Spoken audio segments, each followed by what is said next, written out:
Hello សួស្តីអូនហ្នឹងហើយអូនហ្នឹងគាត់បាន comment សួរខ្ញុំទៅជាមួយនឹងវីដេអូដែលខ្ញុំបាននិយាយទៅជាមួយនឹងសាណាអីចឹងអូខេឥឡូវបងនឹងប្រាប់ត្រួសមុនដំបូងដែលអូនត្រូវធ្វើអីចឹងណាប៉ុន្តែឥឡូវនេះបងក៏កំពុងតែការពារសាណាក៏ជឿក្បាលមើលសាណាដែរគឺបើអត់ទាន់ចប់ទេហើយចំពោះមុនសាណាបើសិនជាឥឡូវណែកំពុងតែឆ្នាំទី3ឬក៏ឆ្នាំទី4ណែត្រូវធ្វើសាណាឆ្នាំទី5ឬក៏ណែត្រូវធ្វើសាណាឆ្នាំទី4អញ្ចឹងអីដែលណែត្រៀមឡងពេលនៅណែឆ្នាំទី3អញ្ចឹងបងណែត្រូវត្រៀមទី1គឺទៅជាមួយនឹងបងណែរក topic ឲ្យហើយឧទាហរណ៍ណែយើងរៀនកុំព្យូទ័រ science អញ្ចឹងយើងត្រូវរក topic ឲ្យហើយរកក្រុមហ៊ុនឲ្យហើយមានន័យថាយើងទៅសួរក្រុមហ៊ុនយើងអញ្ចឹងយើងនៅកុំព្យូទ័រ science យើងមិនត្រូវធ្វើ system ត្រអត់ធ្វើ system ដើម្បីអីជួយសម្រួលដល់ client របស់យើងអញ្ចឹងយើងទៅរកក្រុមហ៊ុនឬក៏រកកន្លែងដែលយើងសុំចុះឬក៏រកកន្លែងដែលយើងធ្វើ topic ហ្នឹងត្រូវជាមួយនឹងក្រុមហ៊ុនដែលយើងសុំចុះយើងទៅរកគាត់យើងទៅសុំគាត់ថាមុនដំបូងអូនឯងនិយាយឲ្យអូនឯងរកនៅ topic ឲ្យហើយមកចឹងនៅពេលដែលអូនឯងរក topic ហើយរកក្រុមហ៊ុនហើយចឹងអូនឯងធ្វើការទៅសួរគាត់ឲ្យហើយទៅកុំដូចពួកបងគឺអត់ដឹងអីទាំងអស់ចូលដល់ឆ្នាំទី4គឺថ្មីជ្រើងតែម្ដងគឺអត់ដឹងថាត្រូវធ្វើអីមុនត្រូវធ្វើអីមុនដឹងតែទៅរៀនហើយគ្រូប្រាប់មិនគឺធ្វើតាមអញ្ចឹងតែដល់ពេលអញ្ចឹងទៅវាមានបញ្ហាវាពិបាកដោះស្រាយគឺបញ្ហាដែលកើតច្រើនបំផុតគឺទៅជាមួយនឹងក្រុមហ៊ុនសម្បត្តិបានអញ្ចឹងអីដែលណៃគួរធ្វើបងនិយាយតាអញ្ចឹងគឺទៅជាមួយនឹងទី1គឺណៃរក topic ន័យថាណៃមើលឃើញពីបញ្ហាអីទៅបើសិនជាកំណត់របស់បងណៃទៅ DCS ឬក៏ណៃទៅបណ្ណាល័យ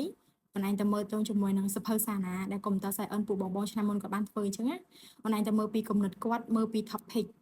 បងឯងទៅមើលទៅបងឯងនឹងទទួលបានគំនិតថ្មីមួយដែលក្រុមបងឯងចង់ធ្វើអញ្ចឹងបងឯងរក topic បងឯងត្រូវ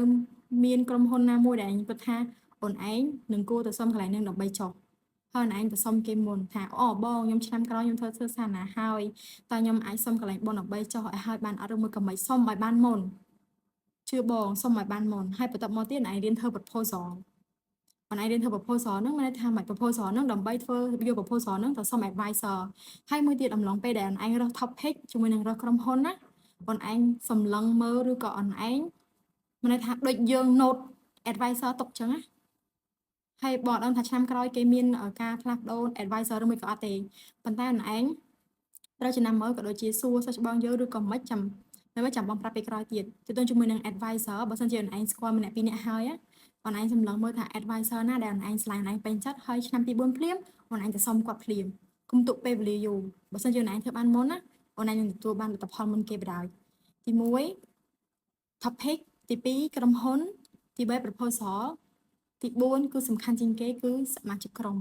អនឯងនឹងអត់ពេលដែលបងទៅប្រជុំសាណាហ្នឹងណាបញ្ហាមានច្រើនមែនតើមានតែដល់មួយនឹងអត់មានក្រុមហ៊ុនចោះឲ្យក្រុមបងគឺសុំក្រុមហ៊ុនអត់បានទី2គឺតកតងជាមួយនឹងការដូរ topic ក្រុមបងក៏ដូរ topic ដែរហ្នឹងហើយដោយសារអីក្រុមដូររកក្រុមហ៊ុនអត់បានអញ្ចឹងយើងត្រូវដូរ topic ត្រូវដូរ topic ទី3គឺបញ្ហានៅក្នុងក្រុមចំនួនមិនមែនចំនួនទេនៅពេលដែលប្រធានក្រុមទម្លាក់ការងារទៅគឺគាត់អត់ reply គាត់អត់ចូលស៊ីនៅអីទាំងអស់គាត់សុំចេញពីក្រុមបងឯងគាត់មើលទៅសារណានៅតែមួយខែទៀតទេពួកយើងត្រូវការពីហើយពួកយើងការពីខែ7អីហ្នឹងឯងប៉ុន្តែមានបញ្ហាក្រុមគាត់សុំចេញពីក្រុមគាត់សុំ lift ចេញតែម្ដងហ្នឹងបញ្ហាដែលពួកបងទៅប្រជុំហ្នឹងទៅក៏មានក្រុមផ្សេងៗលើកឡើងអញ្ចឹងសមាជិកក្រុមក៏ណែត្រូវតែផ្ដោតខ្លាំងដែរដោយសារអីណែត្រូវរកគ្នា4នាក់ដើម្បីយកមកធ្វើការងារក្រុមចាប់ផ្ដើមពីចំណុចចាប់ផ្ដើមរហូតដល់បងឯងការពាររហូតដល់ឯងកែប្រែសារណាធ្វើ system ត្រូវយក system នឹងមក edit ម្ដងទៀតត្រូវយក system នឹងមកកែប្រែទៀតមក develop ទៀតហើយត្រូវយកសភៅនឹងមកកែទៀតចឹងអីដែលសំខាន់វាសំខាន់ទាំងអស់គ្រាន់ថាទាំង4ហ្នឹងគឺជាចំណុចដំបូងដែលឯងគួរចាប់ផ្ដើមហើយដូចបងនិយាយតារាតែអញ្ចឹងសមាជិកក្រុមក៏សំខាន់ដែរដោយសារអីយើងធ្វើជាមួយគ្នាបើសិនជាឧទាហរណ៍ថាធ្វើ4នាក់ហើយឯងរកសមាជិកក្រុមដែលមើលទៅអសរសកម្មអសរយុអសរអីច្បាស់ណាស់ថាឯងនឹងធ្វើសារណាតែម្នាក់ឯងចឹងសមាជិកក្រុមឯងមើលឲ្យទៅណាគេឆ្នាំទី3ឬក៏ក្រុមឯងដែលឯងជាមួយគ្នាតាំងពីឆ្នាំទី1ទី2ឆ្នាំទី3រហូតអញ្ចឹងណាអញ្ចឹងយើងចាប់ជាក្រុមមួយ4នាក់មកហើយធ្វើម៉េចឲ្យតំណែងតំណងក្រុមហ្នឹងនៅចប់លប់រហូតហើយធ្វើសារណាជាមួយគ្នាចាប់ពីថ្ងៃចាប់ដើមរហូតដល់ថ្ងៃការពាររហូតដល់ថ្ងៃកែប្រែរហូតដល់បញ្ចុងបញ្ចប់ដែលគេនឹងចេញមកថាពួកយើងបានការពារចប់ហើយមានឈ្មោះថាជាប់អីចឹងណាហើយមួយទៀតបងឯងដឹងស្រាប់ហើយថាសាលាយើងមានទាំង Blank State មានទាំងប្រឡង state មានទាំងការភាសាណាចឹងសាលាយើងពីរខុសគេចឹងអីដែលត្រូវត្រៀមណាអនឡាញត្រៀមសារណាសិនហើយចាំមេរៀនត្រៀមប្រឡង state អីហ្នឹងគឺខាងអឺកិច្ចការនិស្សិតឬក៏ខាង research ខាង DCS គាត់ឲ្យសំណួរមកហើយចាំយើងមើលឬក៏យើងរកស្រាវជ្រាវអីតទៅបងមានអារម្មណ៍ថាបងនិយាយត្រឡប់ទៅតាមពេលសារអី